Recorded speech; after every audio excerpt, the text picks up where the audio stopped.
Hi everyone, welcome to this introduction to NiFi. This training forms the foundation for additional training by SIEMonster, and it explains what NiFi is, as well as the components and considerations that need to be considered when implementing NiFi or altering an existing solution. NiFi provides the core for events transport between all components of SIEMonster. Understanding the technology from a foundational perspective is very important. So, what is NiFi? NiFi is a data flow automation toolset. What does this mean? In most systems today, they are disjointed and generate data that needs to be transported, transformed, enriched, or validated before being delivered to the final destination where it will be stored for compliance purposes, logging purposes, etc. This is where NiFi comes in. It basically tracks, enriches, transforms, and validates data all the way through the flow from the inception point until it reaches its destination. The system was designed for high volumes and high reliability transportation of events, logs, documents, etc. And it was open sourced in 2014 as part of the technology transfer program of the NSA. As can be heard, it's pronounced NiFi, and the reason for that is based on the fact that it is a rename of the original solution, which was called Niagara Files. This was, of course, the one developed by the NSA. The topics that will be discussed today is data change, boundary conditions, system evolution, compliance security, and continuous improvement. The data chain basically consists of all the parts and components that make up the flow of the data. There are numerous real-world challenges when it comes to controlling the flow of data. Some of it's related to complexity between all the systems and the subsets of those systems, and each system contains many moving parts, any of which can cause problems at any given time. This can be attributed to human error or unexpected data, format length or corruption. An example of this would be if you look at Logstash. If your filters and your mutates are incorrect, your data will not reach its destination.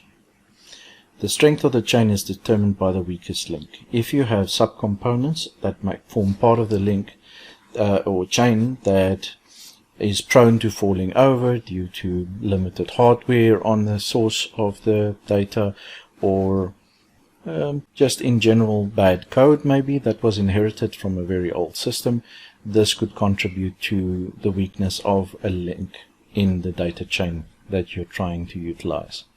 This can have very serious impacts on the business as well as financial implications. An example of this would be if you're performing credit card transactions and in your data chain there is 100 links and you have one link that relies on a very poor quality copper line that is prone to going down. That one link can form the whole chain to fall over and interrupt business flow. Next up is boundary conditions. These are conditions that are defined at project inception to establish what is needed to ingest the relevant data that's being processed through the NiFi subsystem. These would be things like the size, the rate of ingestion, the ability to address message corruption, and format. The reason for that being is you need to first identify the type of data that you have, how you want it modified or enriched before you store it for long-term use. This is the boundary condition classification. These classifications can change at the drop of a hat. An example would be if you update the firmware of a firewall or the software, or you increase your licensing from a basic license to a unified threat management license, your syslog outputs may change. The fields may change, the formatting of the fields may change. This requires you adjusting the boundary conditions for the data source that you originally configured in the solution. That is where defining it up front becomes very important, because then you can just adjust the fields that you need to change for the new format that you're receiving it in. These need to be able to be changed quickly so that you can quickly get a system back to ingestion state after such a system was patched, etc. In large corporate environments, patching may be delayed because of concerns like this, because historically it would be a problem to adjust data feeds on the fly or easily without causing further problems down the line. Next up is system evolution. Systems often need patching or upgrades to maintain the latest version, to address bugs, security flaws, etc. This is classified as system evolution. System evolution should never be limited by boundary conditions. Boundary conditions are set on the data that you're receiving to define how it should be ingested. It should never dictate to the supplying data source what it should be. The biggest consideration here is that once a system has been upgraded or patched, the data output should be mapped against the boundary conditions that were originally created when creating the data flow. This is to determine any deviation from the original design specifications of the data flow. The best approach, of course, would be to test this in a QA or test environment to perform the initial collection of output for use in comparison. With that, you can much more easily, without affecting production environments, check that the mapping still matches the original design, or if not, make changes accordingly. Later in the program, we will show you how to make changes to a new processor that will allow for parallel processing without impacting production. When doing the mapping, it will ensure that data integrity as well as your data ingestion issues are resolved in the shortest possible manner, as there is a clear comparison between what the NiFi system expects and what is provided by your data source. Again, referring back to the upgrade of the firewall from basic to unified threat management. Initially it may have only logged allows, denies, drops or blocks, but after the upgrade it could have traffic and content classification that would be new fields that will require ingestion, possibly enrichment, and transformation before it's being sent on to the rest of the environment. NiFi allows for the adaptability of requirements of such situations by breaking the process up into small processing units that perform explicit functions, allowing for faster adjustment of the system after an update without impacting production systems. Another part of system evolution is the change in compliance rules and security. If you look at compliance aspects such as PCI DSS, which could have updates on an annual basis or biannual, whichever period of time they deem necessary, you need to adjust the system or be able to adjust the system to compensate for these requirements within those thresholds supplied, because compliance is not a choice in most cases but enforced. NiFi allows for the quick adjustment to the system to allow for any new requirements, etc. Security, on the other hand, there are daily releases of new vulnerabilities found, new signatures that could be analyzed for data that's being processed. And in the case of a SIEM, you would want certain data to be ingested quicker than a normal system evolution would dictate, like a 30-day patch cycle, etc. So you need mechanisms by which you can either integrate new solutions or update signatures if it's part of the processing and bring that into the system. NiFi allows for such changes. This was by design.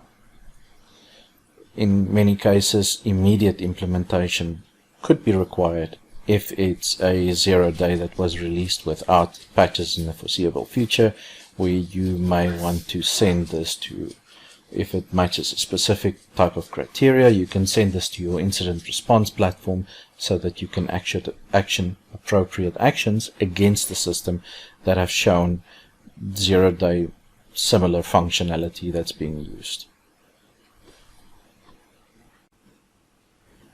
With today's new methodologies such as continuous integration and continuous development, there is also continuous improvement. Systems constantly need to be reviewed for performance improvements, optimizations, etc. To do so, you need to monitor or review how it was implemented, how the data is processed, how the data is transferred or stored, and the frequency of these requests.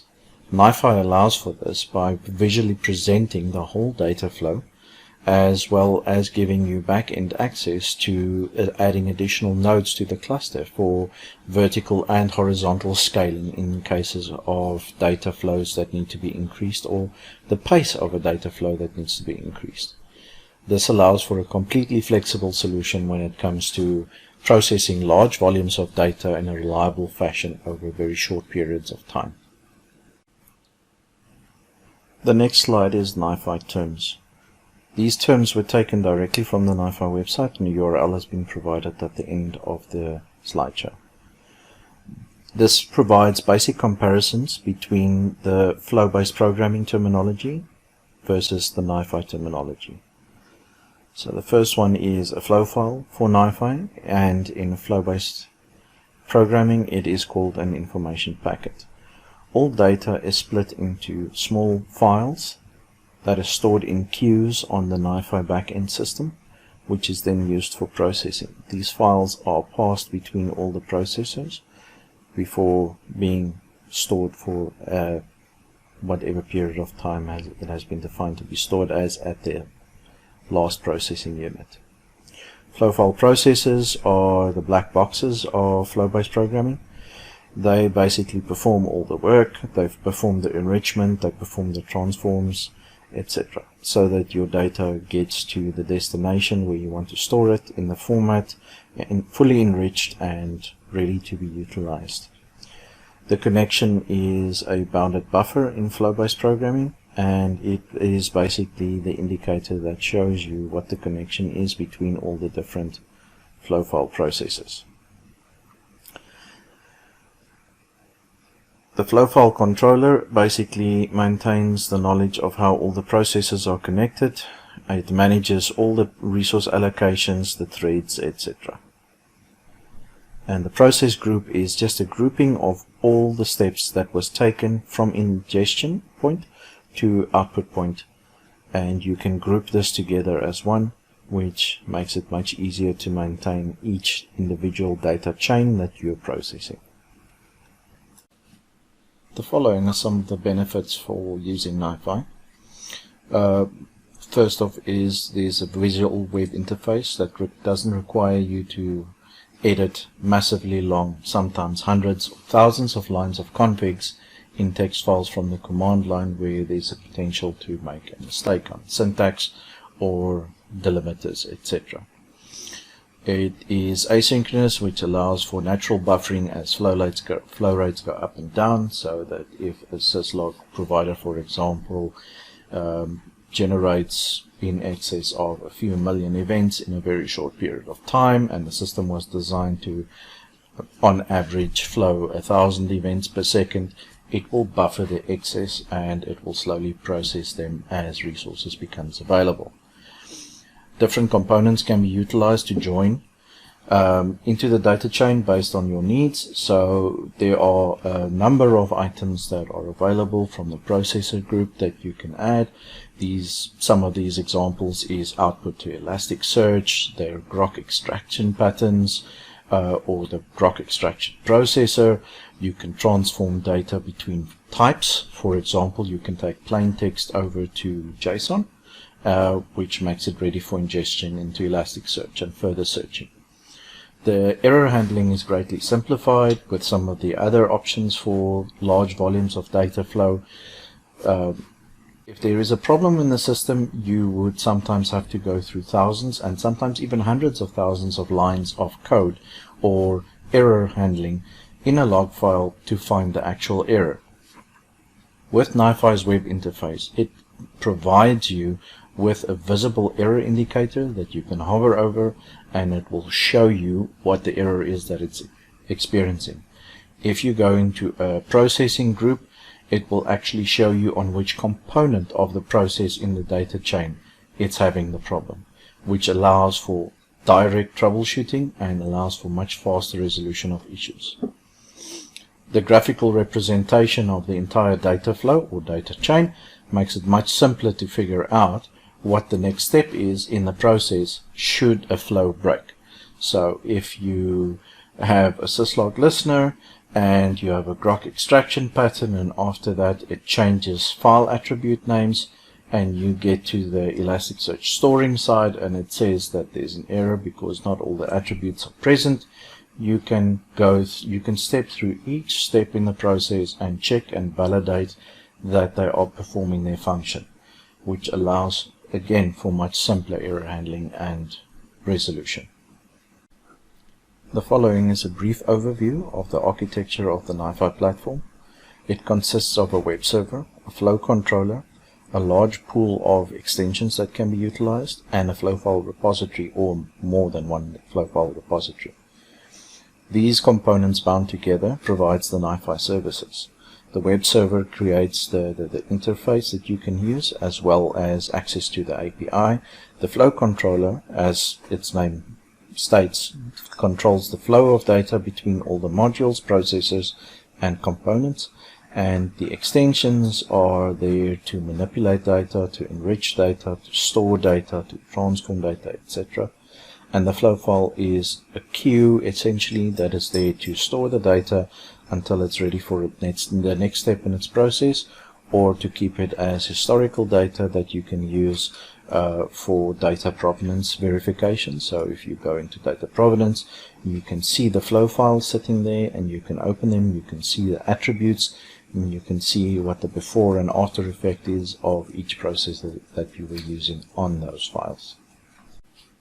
As stated in the previous slide, the repositories also cover the content and the provenance, where files and flow files can be reviewed for data.